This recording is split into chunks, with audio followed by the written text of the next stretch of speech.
చేయాలి అంటే రైతు అయితేనే మనం కట్ చేసేదానికి గవర్నమెంట్ నుంచి పర్మిషన్ అనేది వస్తుంది. కాబట్టి ఇక్కడ 10 గుంటలకి ఒక 5 ఎకరా పొలం అనేది మీ పేరుతో రిజిస్ట్రేషన్ చేస్తున్నాం. ఇక్కడ ఒక 5 ఎకరా కొనుక్కోమని చెప్తున్నాం. పొలం కొనుక్కొని మీ పేరుతో రిజిస్ట్రేషన్ చేస్తామని చెప్తున్నాం.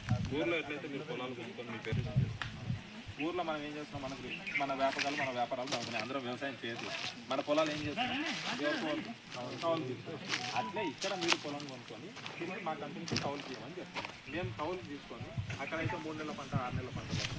ఎర్రచందనం అనేది మినిమం 10 years పంట కాబట్టి పూర్తి బాధ్యత మా కంపెనీ మెయింటెనెన్స్ అంటే వచ్చిన ఆదాయం 10వ సంవత్సరం కటింగ్ చేసినప్పుడు ఏదైతే ప్రాఫిట్ వస్తుందో ఆ ప్రాఫిట్లో 60% మీకు 40% కంపెనీ అని చెప్తున్నాం.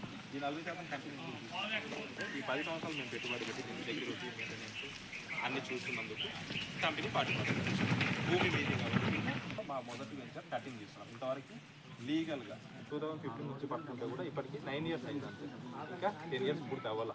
మనం స్టార్ట్ చేసి 2010